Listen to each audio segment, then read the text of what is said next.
Hello, going to BSc graduates. Welcome back to my YouTube channel. And today we are going to do the theorems of chapter vector from optional mathematics. यो चाहिँ एससीमा थ्योरमहरु आउन सक्छ optional म्याथमा. By the way यो चाहिँ कति मार्क्सको लागि आउँछ भन्दा 3 मार्क्ससम्मको लागि आउन सक्छ. यो चाहिँ भेक्टर च्याप्टरबाट, त्यसैले धेरै इम्पोर्टेन्ट छ. सल्भ गरौँ है त. आज चाहिँ हामी 3 वटा थ्योरम सल्भ गर्न गइरहेछौँ. अब त्यसमा चाहिँ सुरुमा यो वाला राखेको छु मैले. यो चाहिँ जस्तै के भनेको छ, यसमा के प्रुभ गर्यो, यो थ्योरमले के भन्छ भन्दाखेरि the angle at the circumference in a semicircle is a right angle रे. अब यसको मतलब चाहिँ एउटा सेमी सर्कल छ. अब the angle at the semicircle, the angle at the circumference in a semicircle is a right angle. मतलब कि सर्कमफ्रेन्समा बनेको एंगल, यस्तो एंगल भनेको. सर्कमफ्रेन्स भनेको यो सर्कलको वरिपरिको त्यो पेरिमिटर भन्दा पनि भयो.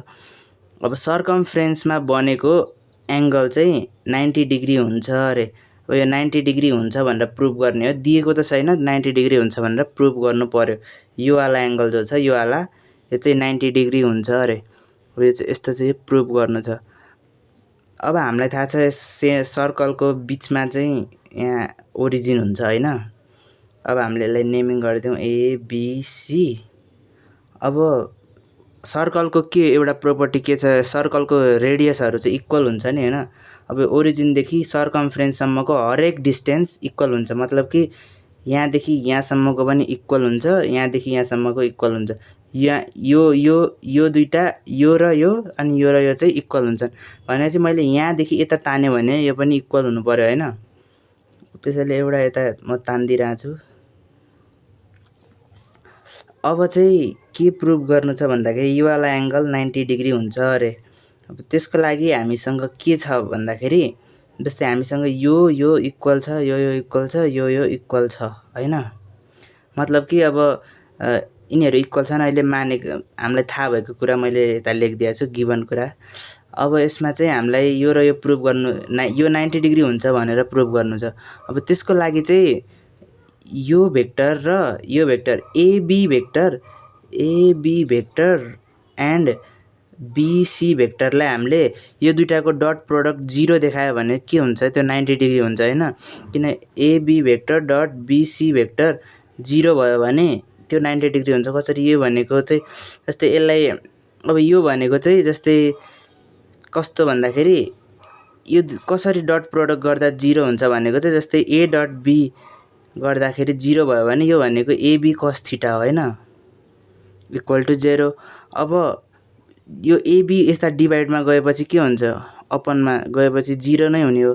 cos theta equal to 0. अब theta equal to cos inverse 0 हान्दाखेरि कति आउँछ आन्सर, थीटा इक्वल्स 90 डिग्री आयो. त्यसैले एबी भेक्टर र बीसी भेक्टरको डट प्रोडक्ट 0 देखाउँदाखेरि चाहिँ यो 90 डिग्री हुन्छ यो वाला एंगल है त. अब त्यही प्रुभ गर्ने हामीले यो डट प्रोडक्टलाई 0 देखाइदिने हो.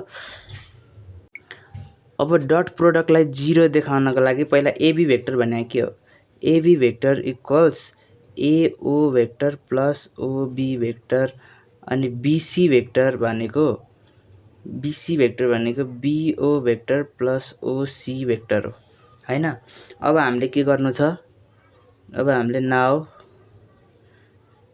गिवन हो है यो चाहिँ. अब नाउ अब AB vector dot BC vector equals AB भनेको AO vector plus OB vector into BO vector plus OC vector. यता जस्तै यस्तो गर्दा पनि हुन्छ. यहाँ मैले ल्याङ्ग्वेज लेखेको छैन, तर यहाँनिर टु प्रुभ भनेर यसरी यता that angle ABC equal to 90 degree भनेर यसरी लेख्दा पनि हुन्छ है. यसरी लेख्नु पर्छ. अब नाउ भनेर यसरी लेख्ने. अब हामीलाई के थाहा छ भन्दाखेरि एओ भेक्टर प्लस ओबी भेक्टर यो भयो होइन। अब एओ भेक्टर भन्नु र ओसी भेक्टर भन्नु एउटै हो कि नै, त यिनीहरूको एओ भेक्टर र ओसी भेक्टर एउटै डाइरेक्सनमा लग्दैछु होइन, डाइरेक्सन एउटै छ। अनि त्यहाँपछि यिनीहरू दुइटाको म्याग्निट्युड पनि सेम छ भनेपछि भेक्टर इक्वल हुनको लागि त डाइरेक्सन र म्याग्निट्युड सेम भएपछि के हुन्छ, भेक्टरहरू इक्वल हुन्छ। त्यसैले एओ भेक्टर भन्नु र ओसी भेक्टर भन्नु एउटै हो, त्यसैले यो ओसी भेक्टर र एओ भेक्टर एउटै छ, त्यसैले यो दुइटालाई सेममा लेख्छु म। एओ भेक्टर प्लस ओबी भेक्टर, यसलाई मैले जस्ताको त्यस्तै राखेँ। अब यो ओसी भेक्टर भनेको के हो, ओसी भेक्टर भनेको एओ भेक्टर हो होइन। एओ भेक्टर मैले अगाडि लेखेँ प्लस बिओ भेक्टर। अब AO vector plus OB vector, AO vector. अब यो बिओ भेक्टरलाई हामी माइनस ओबी भेक्टर लेख्न सक्छौँ नि, त्यसैले माइनस ओबी भेक्टर। अब हामीसँग कस्तो छ, AO vector plus OB vector, AO vector minus OB vector. अब यो भनेको A plus B A minus B जस्तै भयो, त्यसैले एओ भेक्टरको स्क्वायर माइनस ओबी भेक्टरको स्क्वायर, यो भनेको AO square minus OB square भयो। अब हामीलाई के थाहा छ भन्दाखेरि एओ र, अब यो चाहिँ हामीसँग डाइरेक्सन छैन, म्याग्निट्युड मात्रै छ, त्यसैले अब एओ र ओबी चाहिँ के छन्, मैले अघि के भनेको थिएँ, इक्वल छन् भनेको थिएँ नि, किनकि यो दुइटै रेडियस हो, रेडियसहरू इक्वल हुन्छ, त्यसैले एओ भन्नु र ओबी भन्नु सेम हो। त्यसैले अब सेमबाट सेम घटेपछि के हुन्छ, 0 हुन्छ। त्यसैले therefore AB vector, AB perpendicular BC proof भयो होइन। डट प्रोडक्ट 0 आयो र यो चाहिँ प्रुफ भयो। यति नै छ यसमा, यति गर्ने भइहाल्छ। 3 मार्क्स नत्र 2 मार्क्सको आउन सक्छ, यो चाहिँ इम्पोर्टेन्ट छ है, यो पालि आउन सक्छ। त्यसैले अब चाहिँ हामी अर्को 12वटा थ्योरम मध्ये अर्को थ्योरम प्रुभ गर्न गइरहेको छ। यो थ्योरमहरू चाहिँ इक्जाममा आउने चाहिँ एउटा थ्योरम चाहिँ फिक्स आउँछ होइन। अब अर्को भनेको चाहिँ त्यो जस्तै क्वेसनमा एउटा थ्योरम चाहिँ प्रुभ गर्न नै आउँछ र अर्को चाहिँ एउटा क्वेसन टाइप बनाएर चाहिँ त्यही थ्योरमको एप्लाई गरेर एउटा क्वेसन सल्भ गर्ने टाइपको पनि आउँछ, दुईवटा आउन सक्छ है। एउटा थ्योरम त फिक्स हो 12वटा मध्ये। अब यसमा चाहिँ के भनेको छ भन्दाखेरि the midpoint of hypotenuse of a right angle triangle होला यता, right angle triangle. The midpoint of hypotenuse of a right angle triangle is equidistance from its vertices. यसको मतलब के छ भन्दाखेरि एउटा राइट एङ्गल ट्रायङ्गल छ, एउटा राइट एङ्गल ट्रायङ्गल भयो। अब यसको हाइपोटेनियस यो हो, the midpoint of hypotenuse of right angle triangle, मतलब कि हाइपोटेनियसको मिड पोइन्ट यता छ मानिदिउँ। अब यो चाहिँ यो मिड पोइन्ट चाहिँ ट्रायङ्गलको यो भर्टिसेस भने एबिसी भनेको भर्टिसेसहरू हो। अब यो भर्टिसेसबाट इक्विडिस्टेन्स हुन्छ भनेको छ, मतलब कि यो र यो डिस्टेन्स, यो र यो डिस्टेन्स र यो यहाँदेखि यस्तरी तानेर मैले यसरी बनाएँ, यसलाई पी मानिदिउँ। अब यो डिस्टेन्स चाहिँ यो तीनटा डिस्टेन्स चाहिँ इक्वल हुन्छ भनेर प्रुभ गर्नु छ। इक्वल हुन्छ भनेर दिएको छैन है, मैले खालि यता मिस्टेकली के भनौँ, अब यस्तो यो चाहिँ प्रुभ गर्नु हो है।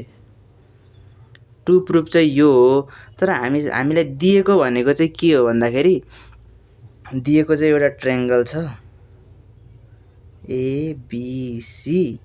अब यो मिड पोइन्ट हो, अब यस्तो तानेको छ, यसलाई पी मानिदिउँ।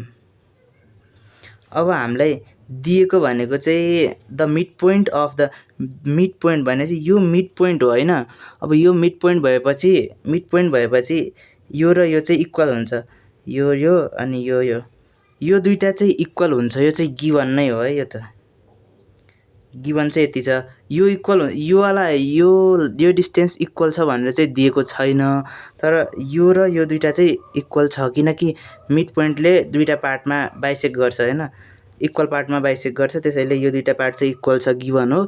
अब यो बिपी भन्ने लाइन चाहिँ इक्वल दिएको छैन, यो चाहिँ प्रुभ गर्नु पर्यो। त्यसो भएपछि टु प्रुभ एपी इक्वल्स पिसी इक्वल्स बिपी, यो प्रुभ गर्नुपर्ने हो। अब हामीसँग के छ भन्दाखेरि अब हामीसँग अलरेडी 1 नम्बरमा एपी इक्वल्स पिसी त छँदैछ, एसी इक्वल पिसी, एपी इक्वल्स पिसी, यो दुइटा त इक्वल छँदैछ। अब बिपीको लागि मात्र हामीले गर्नु पर्यो यसमा। भनेपछि हामीलाई के थाहा छ भन्दाखेरि यो राइट एङ्गल ट्रायङ्गल हो। राइट एङ्गल ट्रायङ्गलको अब यो साइड र यो साइड पर्पेन्डिकुलर र बेसलाई डट प्रोडक्ट गऱ्यो भने यो 0 आउनु पर्यो होइन। त्यसैले सेकेन्ड नम्बरमा 0 आउनु पर्यो, किनकि 90 डिग्री छ, त्यसैले 0 आउनु पर्यो। भनेपछि AB vector dot BC vector equal to 0 हुन्छ। हामीलाई थाहा छ किनकि 90 डिग्री छ, त्यसैले 0 हुन्छ। अब और एबी भनेको के हो? एबी भनेको एपी प्लस पिबी हो। AP vector plus PV vector. अनि बिसी भनेको बिपी प्लस पिसी, बिपी प्लस पिसी भेक्टर इक्वल टु 0। अब एपी भेक्टर भन्नु र पिसी भेक्टर भन्नु के हो? सेम न हो होइन। AP vector plus PV vector. अब पिसी भेक्टर, एपी भेक्टर भन्नु र पिसी भेक्टर भन्नु किन सेम हो भन्दाखेरि डाइरेक्सन सेम छ, यस्तो डाइरेक्सनमा आइरहेछ। एपी पिसी सेम डाइरेक्सन छ, अनि दुइटाको म्याग्निट्युड पनि सेम छ, त्यसैले भेक्टर सेम भयो। एपी भेक्टर पिसी भेक्टरलाई मैले अगाडि लेखिदिन्छु। पिसी भेक्टर भनेको एपी भेक्टर नै हो। अब बिपी भेक्टर छ होइन। अब बिपी भेक्टरलाई हामीले पिबी भेक्टर लेख्न सक्छौँ नि, माइनस पिबी भेक्टर लेख्न सक्छौँ। यस्तो किन बनाएको भन्दाखेरि अगाडि हामीसँग पिबी भन्ने भेक्टर छ नि त, त्यसैले अब यहीसँग मिलाउनलाई चाहिँ माइनस बनाएको मैले। Minus PB vector equal to 0। अब हामीसँग अघिको जस्तै A plus B, A minus B, AP plus PB, AP minus PB, formula बन्छ AP square minus PB square equal to 0।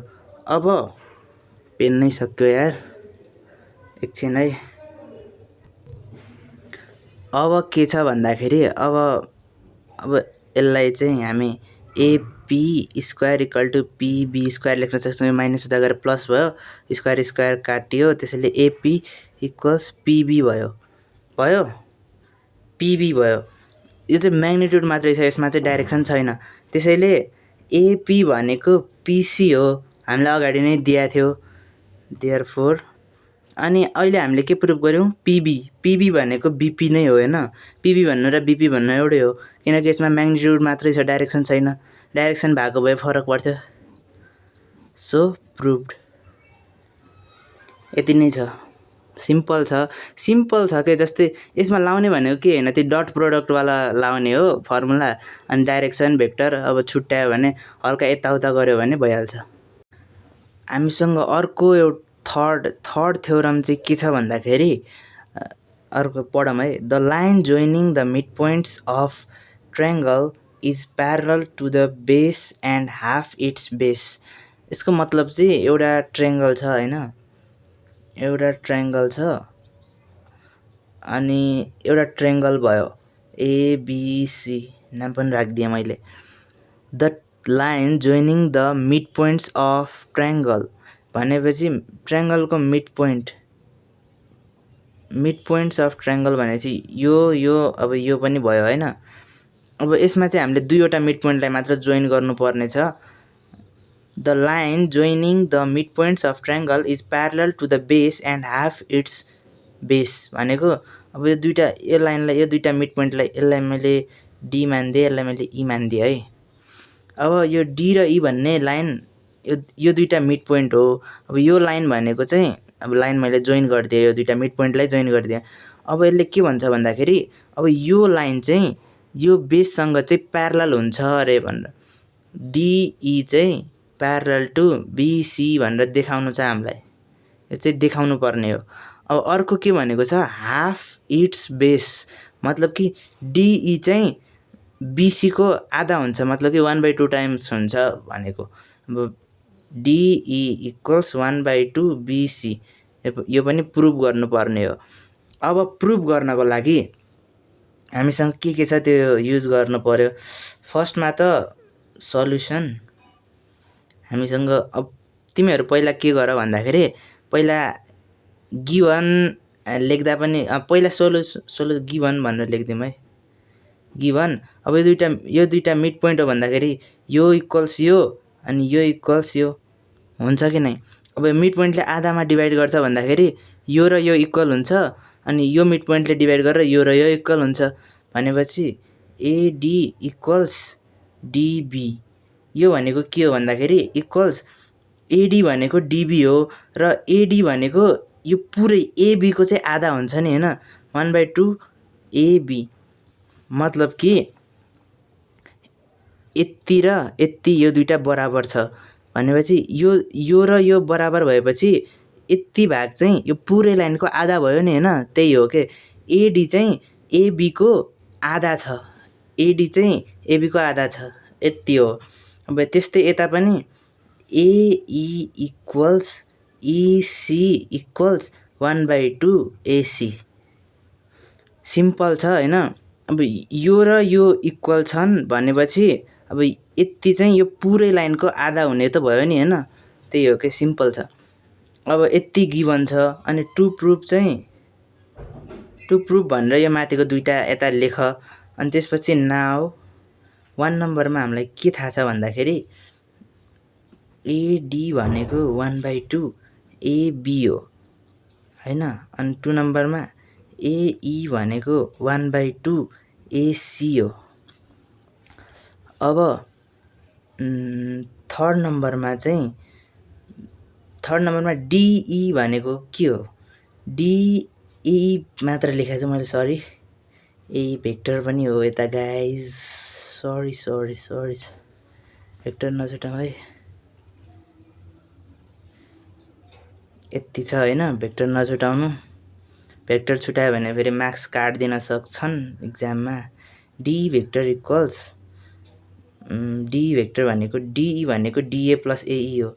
डिए vector plus AE vector equals डिए। डिए भनेको minus AD हो हैन, plus एई। अब minus AD vector यार कति छुट्या हो, minus AD. अब AD भनेको 1/2 एबी हो, माइनसको माइनस जस्ताको त्यस्तै राखिदिउँ एबी प्लस एई भनेको 1/2 एसी हो, 1/2 एसी। अब माइनस 1/2 मैले कमन लगेँ, माइनस 1/2 लगाएको छु, सरी। माइनस 1/2 कमन लगेपछि मसँग एबी भेक्टर बच्यो। अब यो माइनस लगेपछि यहाँनिर यो प्लस भएको छ नि, प्लस छ यहाँनिर, त यहाँ प्लस लेख्यो भने फेरि गडबड हुन्छ। माइनस प्लस माइनस नै हुन्छ, तर यता प्लस छ त्यसैले त मैले माइनस लेख्नु पर्यो। माइनस माइनस प्लस हुन्छ, माइनस माइनस प्लस हुने भयो एसी भेक्टर। अब DE vector equals minus 1/2 AB vector minus AC vector. यस्तो छ है तल, यता तल चाहिँ।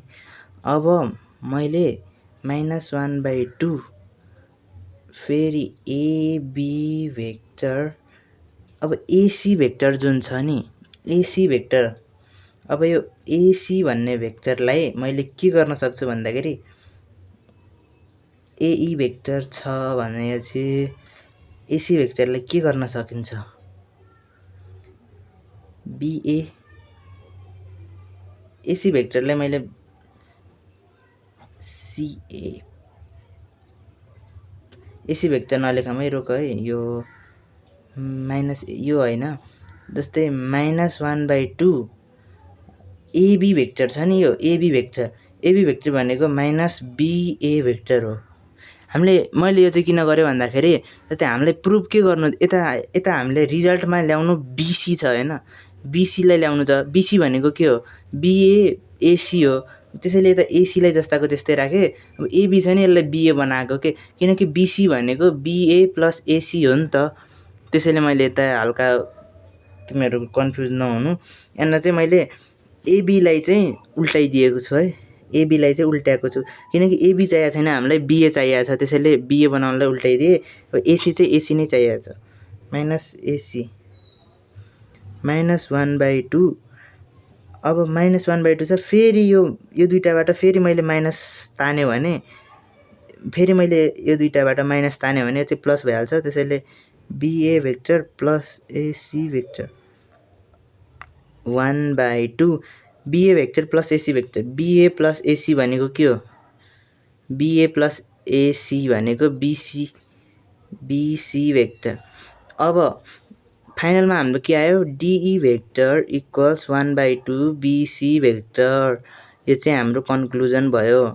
अब यसबाट चाहिँ के थाहा हुन्छ भन्दाखेरि DE भेक्टर चाहिँ BC भेक्टरको आधा छ। एउटा त कम्प्लिट भयो। अब प्यारललको लागि चाहिँ हामीलाई के थाहा छ भन्दाखेरि कुनै पनि A भन्ने भेक्टर अर्को भेक्टरको कुनै k टाइम्स छ, कुनै भेक्टर अर्को भेक्टरको k टाइम्स छ, मतलब कि स्केलर टाइम्स छ भने त्यो दुईटा भेक्टरहरू A र B चाहिँ प्यारलल हुन्छन्। किनकि यसले के भन्छ भन्दाखेरि यसले डाइरेक्सन सेम छ अनि डाइरेक्सन जस्तो प्यारलल हुनको लागि डाइरेक्सन सेम हुनु पर्यो। म्याग्निट्युडसँग हामीलाई केही लेनादेना छैन। त्यसैले कुनै पनि भेक्टर अर्को भेक्टरको स्केलर टाइम्स छ, मतलब k टाइम्स छ, k को ठाउँमा अरू पनि हुनसक्छ, स्केलर टाइम्स। जस्तै A vector equal to 2B vector यस्तो छ भने अब A र B चाहिँ प्यारलल हुन्छन्। यो चाहिँ अब कमन सेन्स हो, किनकि यो दुईटा एउटै डाइरेक्सनमा जाँदैछन्। अब म्याग्निट्युड मात्र फरक छ, त्यसैले केही फरक पर्दैन। त्यसैले अब यति लेखेर सो 1/2 अगेन भनेर DE vector equal to 1/2 BC vector. here DE vector is 1/2 times BC vector, so they are parallel भनेर लेख्न सक्छौ तिमीहरू है।